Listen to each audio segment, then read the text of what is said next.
오늘 보면 소돔에 온 천사들이 무엇 때문에 왔는지 그 목적에 대한 내용이 나오고 있습니다. 여호와께서 이곳을 멸하시려고 운해를 보내셨다라고 하는 심판의 내용과 롯과 그 가족들을 이 성 밖으로 이끌어내어 살리시기 위함이라고 하는 구원의 목적이 담겨 있습니다.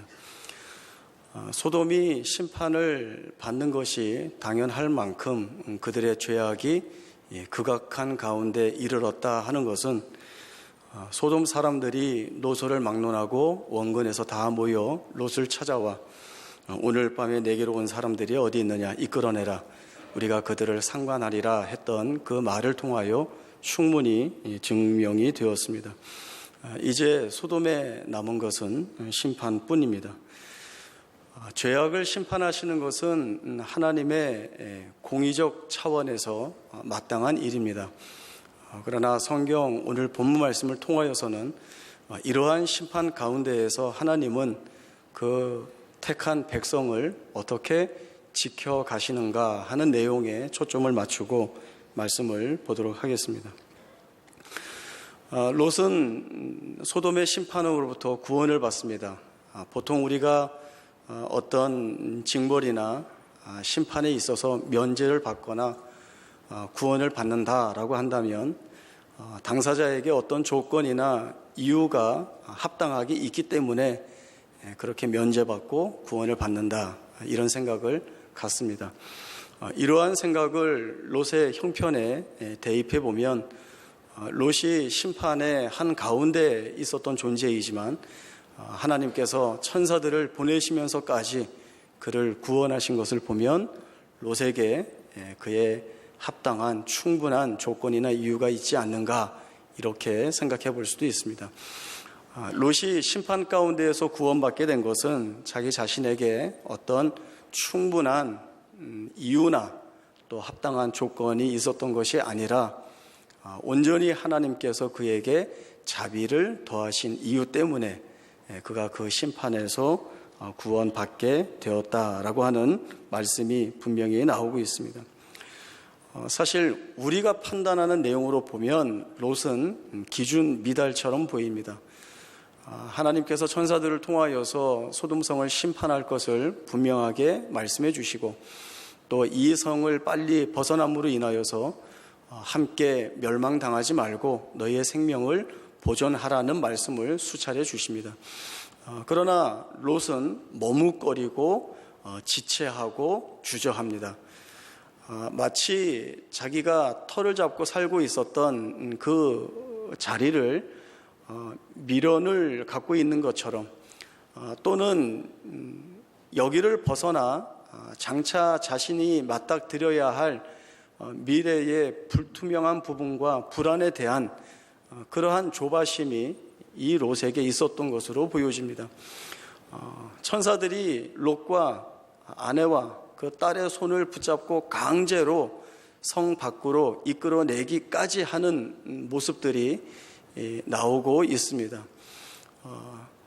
이렇게 하신 것은 하나님의 자비하심 때문이었다라고 말하고 있습니다.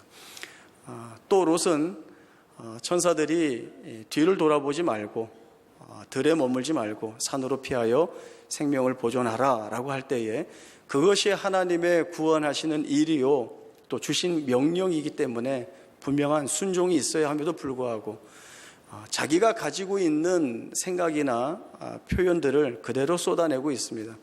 하나님이 나를 구원해 주시는 것은 은혜이고 감사한 일이지만 내가 말씀하신 산까지 피하여 갈 수 있을지 모르겠습니다. 중간에 내가 멸망당할 것 같습니다.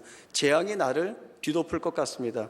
차라리 가까운 성읍에 나를 피신케 하여 나를 살게 하여 주옵소서라고 하는 간구를 하는 모습을 보면 분명히 우리 생각에 롯이 참 부족하다, 기준 미달이다 라고 하는 생각을 분명히 갖게 됩니다.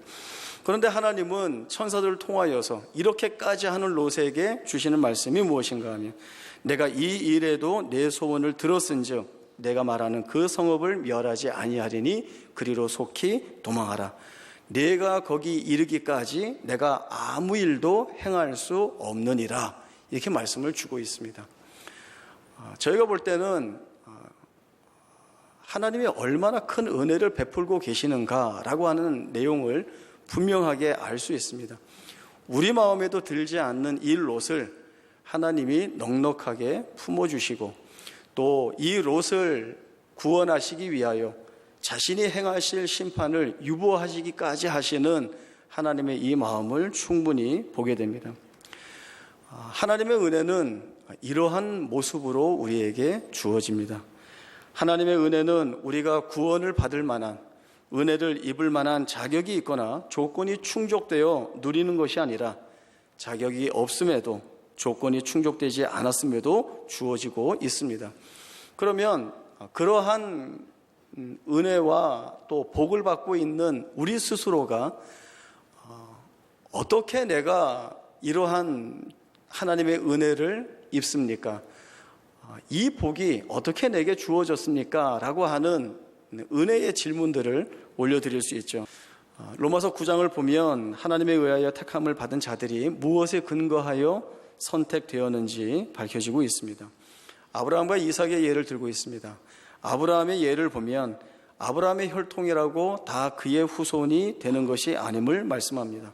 혈통으로 보면 이삭보다 이스마엘이 먼저입니다. 그러나 하나님이 이스마엘은 아니라고 하십니다.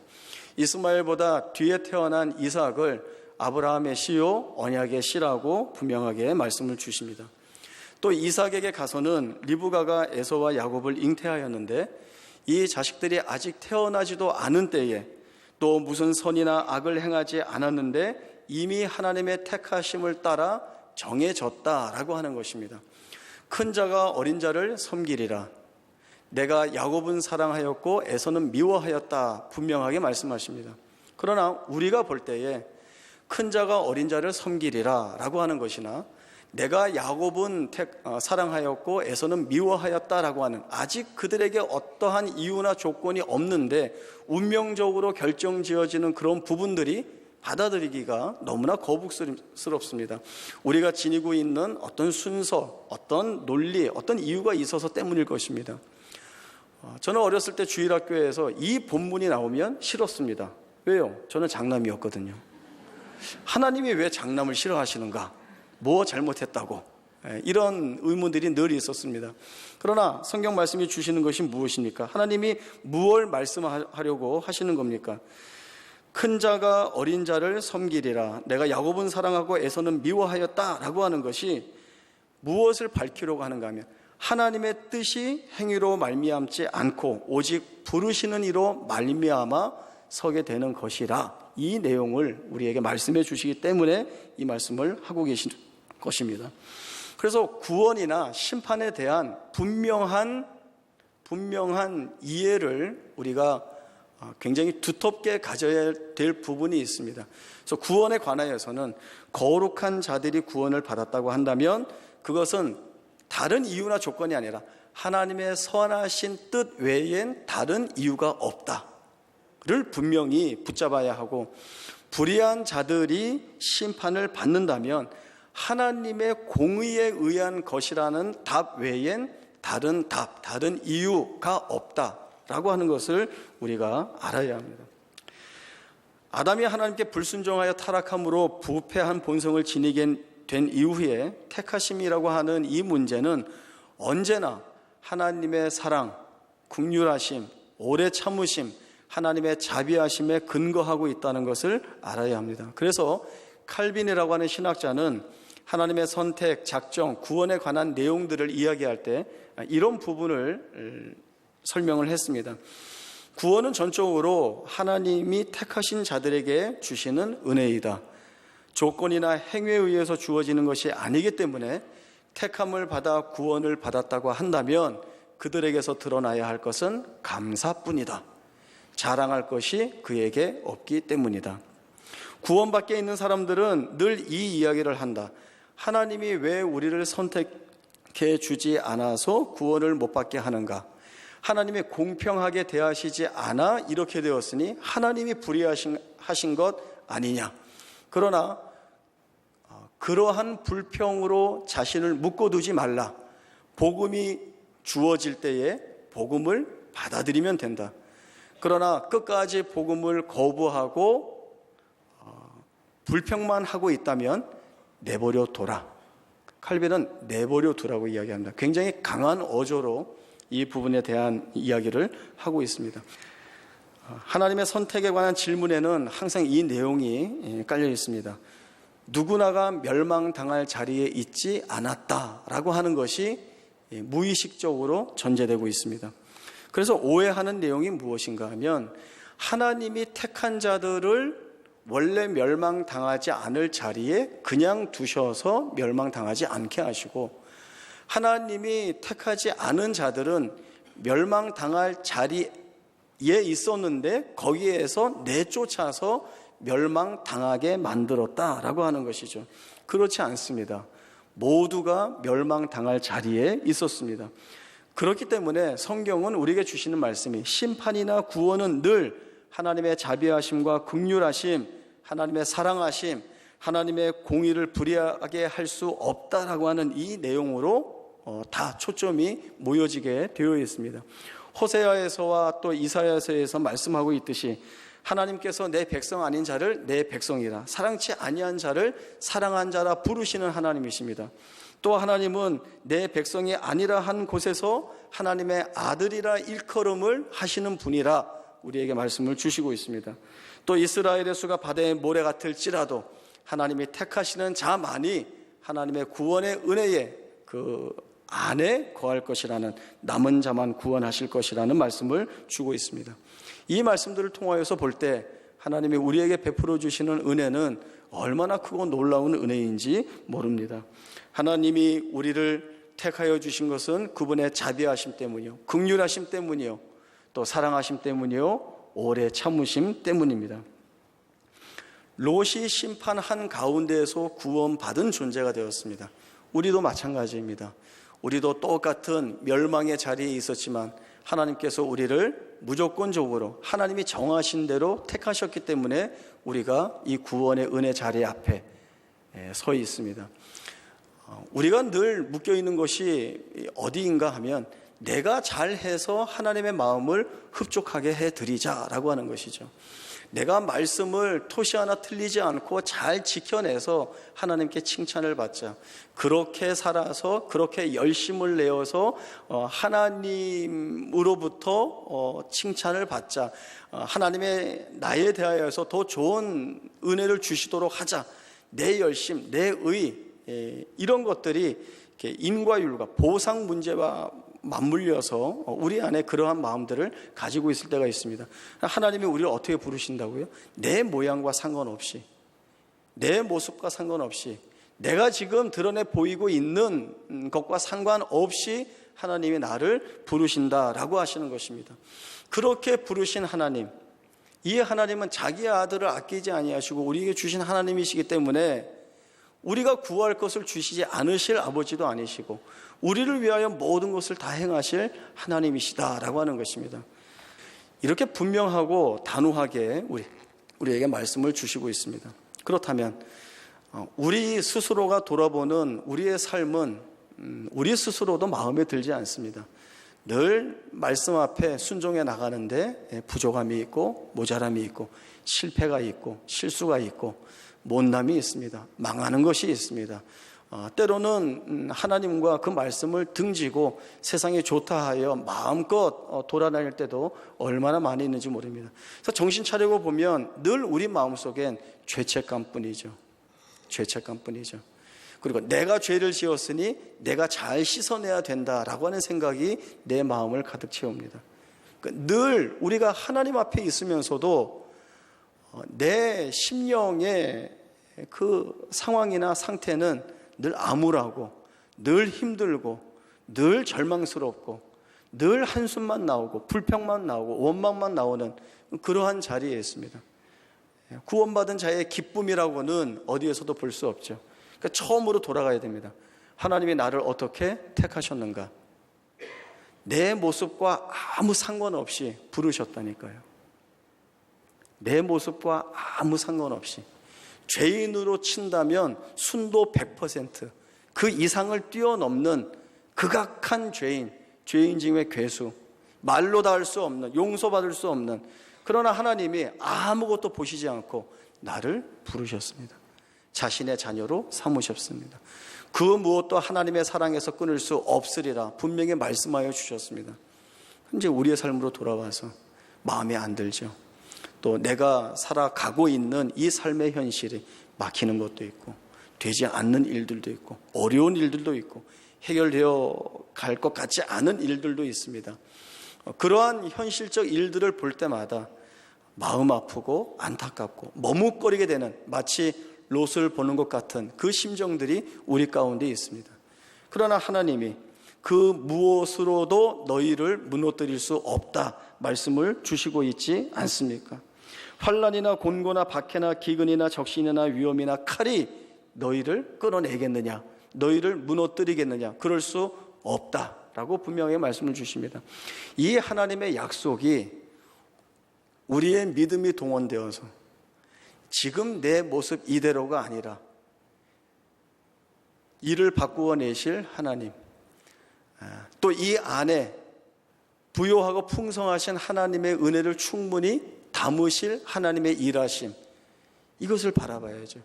이것을 바라볼 때에 우리는 더욱더 좀 더 기쁜 마음으로, 즐거운 마음으로 우리의 생애를 하나님 앞에 온전히 드릴 수 있게 됩니다. 롯이 구원을 받은 것은 하나님께서 그에게 자비를 더하심 때문이었다 말씀을 주십니다.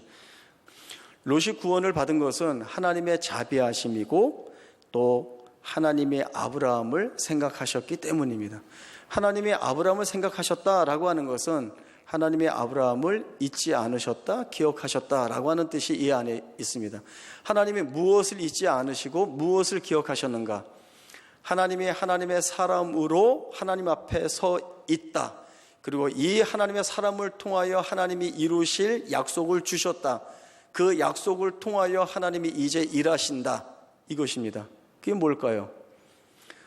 하나님은 아브라함을 부르실 때에 아브라함 너를 통하여 천하 만민이 복을 받으리라 말씀을 주셨습니다. 아브라함의 부르심은 아브라함 한 사람의 생애만을 하나님이 해결해 주시기 위하여 부른 것이 아닙니다. 아브라함 한 사람, 하나님의 사람이라고 하는 한 사람이 하나님 앞에 섰을 때에 그를 통하여 천하 만민이 복을 얻게 하시는 이 일을 계획하셨고, 그리고 롯을 구원해내는 일에 이 일을 사용하셨습니다. 실제적인 증거가 되죠. 아브라함을 그렇게 부르셨듯이 하나님이 우리를 부르셨습니다. 하나님이 우리를 통하여 천하 만민이 복을 받게 하시는 일을 하시고자 하십니다. 그렇다면 우리의 생애가 어떠해야 합니까? 하나님과 세상 그 가운데에 내 생애가 서 있는 것입니다. 그런 내 생애가, 내 스스로가 암울하고 고통스럽고 낙심하고 절망하여서 아무것도 할 수 없는, 나 스스로도 기뻐하고 즐거워할 수 없는 그런 생애가 아니라 하나님이 나를 말할 수 없는 은혜로 택하여 주셨고, 그 택하심의 감사의 은혜로 오늘 내가 하나님과 세상 앞에 이 가운데 서서 하나님을, 그리고 하나님의 은혜를, 자비하심을, 긍휼하심을, 오래 참으심을 증거하고 드러내는 통로로 쓰여져야 하는 것입니다. 그러기 위해서는 우리에게서 참다운 고백이 먼저 나와야 되는 것입니다. 하나님이 나를 부르신 게 얼마나 감사한가. 나는 아무 이유도 없었는데, 구원받을 만한, 은혜를 입을 만한 아무 조건도 없었는데 하나님이 나를 택하여 주신 건 너무 감사하다. 우리가 이 첫 신앙에 고백한 그 감격이 이렇게 이제 멀리 떨어지다 보면 싱숭생숭해지죠. 그러나 늘 우리의 심령 가운데서는 매일매일 새로운 고백처럼 고백이 되어져야 하는 내용입니다. 얼마나 감사한 은혜인지 모릅니다. 그리고 이러한 고백 위에 우리가 맡고 있는 소명의 책임을 잘 감당해야 합니다. 하나님이 말씀하신 것처럼 세상 앞에 축복의 통로로 세우셨으니 세상 앞에 하나님의 은혜를, 하나님의 복을, 그 하나님의 자비하심을 흘려보낼 수 있는 그러한 인생이 되어야 합니다. 우리의 고백 가운데에서 그 이해 속에 이러한 결심을 하고 살아낼 때에는 우리의 말, 우리의 표정, 우리의 삶 자체가 달라집니다. 물론 끊임없이 시험과 유혹을 받겠죠. 그러나 그럴 때마다 하나님께서 은혜를 더해 주셔서 견고한 은혜의 자리에 우리를 세우시고 우리로 하여금 더욱더 복된 하나님의 사람으로 자라갈 수 있도록 축복하시고 은혜를 주십니다. 어제 유치부 여름 성경학교가 있었습니다. 이제 오늘까지 하는데요. 어제 오후에 여름 성경학교를 마치면서 저에게 마침 기도를 해달라고 해서 제가 갔습니다. 막 떠들고 있는 그 어린 아이들 앞에 제가 섰습니다. 그리고 제가 말을 이렇게 했습니다. 이 앞에 선 아저씨는 목사님이에요.